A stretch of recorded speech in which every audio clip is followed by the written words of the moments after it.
Even with the loss in the national championship game, the Washington Huskies had an unthinkable season. From being 4-8 just 2 years ago, to having a quarterback transfer over with 2 ACL tears that was slept on, to having an underrated coach, and just overall having a team that no one expected to be there. The Huskies made Seattle proud, they made the Pac-12 Conference proud, and more importantly, the entire Pacific Northwest as a whole. I'm not here to waste your guys' time, so I'm going to give you the rapid recap on the Huskies 2023 season, and you guys can just watch how crazy it was to all unfold. The Huskies opened up the year at plus 4,000 odds to win the national championship. That put them 10th in college football. So people knew this was a good team, but they didn't think they were ready to take that next step and be actual title contenders. Even in the Pac-12, they were picked second behind USC. USC had 25 first place votes to only 4 for Washington. This is mainly because Washington had a very tough schedule in their conference. Now, out of conference, not that big of a deal. They played Boise State, Tulsa, and Michigan State, and we all knew Michigan State was a declining program, but in conference, they had to face Oregon, juggernaut of a team, USC, who we thought that was going to be extremely good, Utah, and at Oregon State, a program on the rise. So that's why they were predicted second. And there were many people that thought Washington got lucky in 2022. Kalen DeBoer has his first year, went in there from 4-8 and took them to 11-2. And people thought this was a fluke. It couldn't be real, but we come to find out that Kalen DeBoer really is that guy. So what exactly were the strengths of this Washington team? Well, we all know now it's the passing game, and we did understand this coming into the season. Rome Odunze, Jalen Polk, and Jalen McMillan, the three-headed monster for the Huskies. The Huskies were consistently ranked within the top 5s and top 10 receiving corps in the country, and I know Ohio State fans and Texas fans were mad, being like, we have our guys, why are the Huskies in there? They play in the Pac-12. They absolutely balled out all season. Now, you can't just throw anyone out there with those great wide receivers. They won't do all the work, because if I would have gone out there, I would have thrown 10 to 15 interceptions, and the Huskies would have lost 4 games, but they had Michael Penix Jr., who was poised for a Heisman run after his great 2022 season with one of the most passing yards in college football, and a lot of people who really knew ball, were saying this all along. As I talked about earlier, non-conference went pretty much as expected. The first game of the year was home against Boise State. The Huskies did start out a little slow. I was concerned, but Michael Penix Jr. threw for 450, Odunze with 132 receiving yards. They ended up winning 56-19. Game 2 was against Tulsa, 43-10. They took care of business. I mean, come on, guys, it's Tulsa. No disrespect if you go to that school, but let's move on. Game 3 was at Michigan State. Now, this game, I still was a little concerned. I knew Michigan State really wasn't going to be that good, but going on the road against a Big Ten team is always tough. And Washington showed me a lot of their makeup this game. They went 41-7, and their offense was firing on all cylinders. That was one of the best offensive performances I saw early that season. I was just blown away, and that's when I really knew. That's when I knew, guys, that Washington was going to be something special. Penix with 473 and Odunze with 180. Odunze was doing his thing that game. It was honestly, it was crazy to watch. Next up is the start of conference play, home against the California Golden Bears, and I'm a huge Cal guy. My dad went there, so I was rooting for Cal all the way in this game. I'm not even going to lie. Washington won 59-32, but this raised some questions because giving up 32 to Cal was not that great at that time. They had some issues with their starting quarterback. They didn't really find out that they had Fernando Mendoza as the guy till late in the season. So giving up 32 to Cal was kind of like, is Washington's defense going to be able to hold up this season? Then they went on the road to face Arizona. Now, this is a tricky one because at the time, Arizona was not seen as a great team. They didn't spread their wings till later in the season with Noah Fafita. Now, at the end of the season, we know Arizona is one of the best teams, top 3 or top 4 in the Pac-12. But at the time, we just thought they were Arizona, and Washington won 31-24. Arizona had a chance late in the game to win it with an onside kick. Penix had his worst game of the year, 363 yards, which is crazy because that's still amazing numbers. But again, Washington was playing Oregon in their next matchup, so a lot of people thought they were looking over the game. Come to find out, this actually was a great win in Tucson. Saturday, October 14th, 2 hated rivals, 2 undefeated teams meeting for the first time ever in the top 10. It's Oregon and Washington. This game was exactly what we expected, an offensive thriller, an absolute offensive clinic by both quarterbacks. Bo Nix did great, 337 with 2 tutties, and Michael Penix Jr. had his Heisman moment with 4 touchdowns, the game-winning clutch drive where he was freestyling on the sideline just previously. Washington won 36-33. Oh my gosh. So do we see a pattern with these Washington Huskies, also known as the Cardiac Kids? Because against Arizona, they won by 7.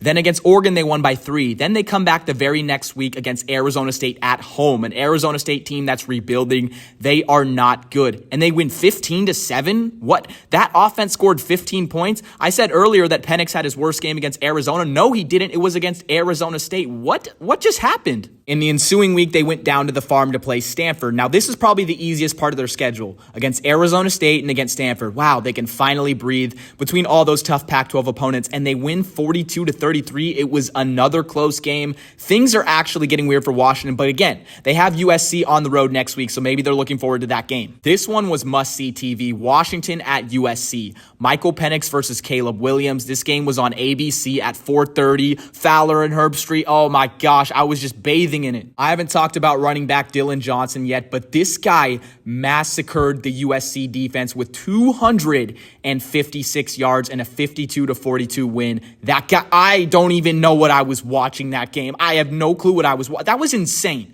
DJ, what?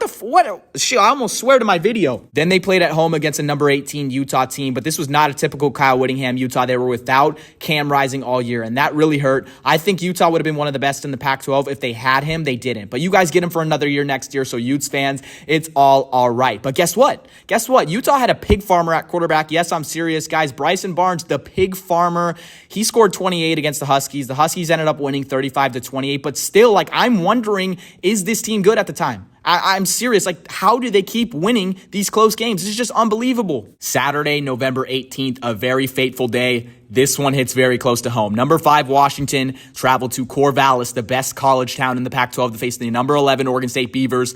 I am an Oregon State student. And for some reason, this game was not College Game Day. Are you serious? In the final year of the Pac-12, number 5 versus number 11, you have a team that's competing for the college football playoff. You have a program on the rise, and it wasn't College Game Day. I was already heated going into this thing. Pat McAfee, I want to find you. And the Beavs lost. And that one really hurt for everyone in Corvallis because at this time, Oregon State still had chances to make the Pac-12 title game, and it was completely gone. Ripped our hearts out just before we left, and we'll never be in a power conference again. But anyways, we're not going to talk about that. We're going to talk about the game. It was very wet. It was raining. Cats and dogs out there. Haha, dogs, Washington Huskies.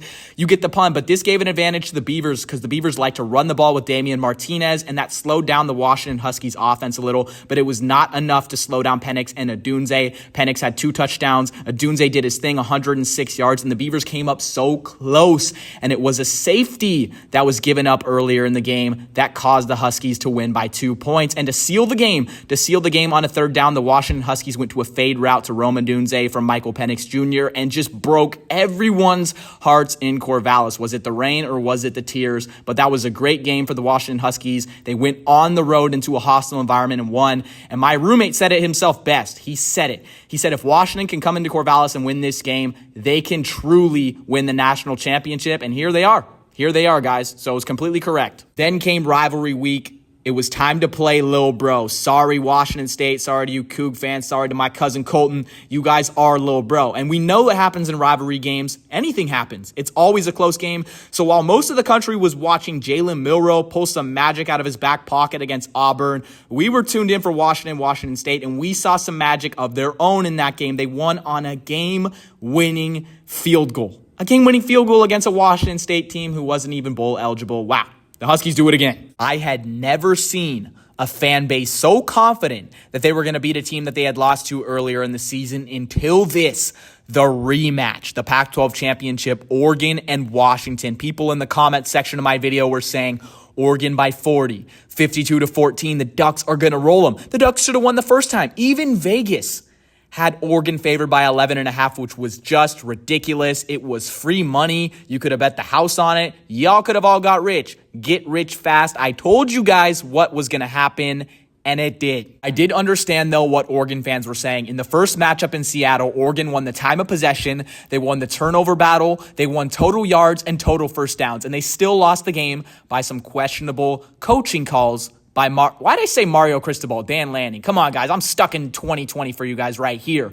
And also, Oregon was blowing out every single team that they played. And Washington, they were barely skating by. So from the outside, I could see why they had Oregon. But the Huskies, dogs will be dogs. The reason why Washington won this game. First, Oregon got off to a slow start, which did not benefit them at all. Second, Washington completely erased the Oregon rush attack. Completely gone. Bucky Irving and Jordan James, they didn't do anything. And third, Washington won crunch time. I mean, what can you expect at this point? They made the plays in the fourth quarter that needed to happen. They've been doing it all year, and they continue to. 13-0 going into the college football playoff, but still doubted. Still doubted by everyone. You already know what happens next, guys. I don't even have to say anything. You know what I'm going to say? Arf, arf, arf, arf.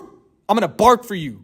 Dogs, baby. If you're new, make sure to subscribe so you never miss out on another great upload like this. I'm Saturday Shenanigans, the most passionate college football YouTuber on this platform. I post videos 3 times a week all throughout the off season, YouTube shorts every single day. I really do this for you guys. Make sure to subscribe and join the best family in college football. I've been Saturday Shenanigans, your home for unfiltered college football content, and we're out.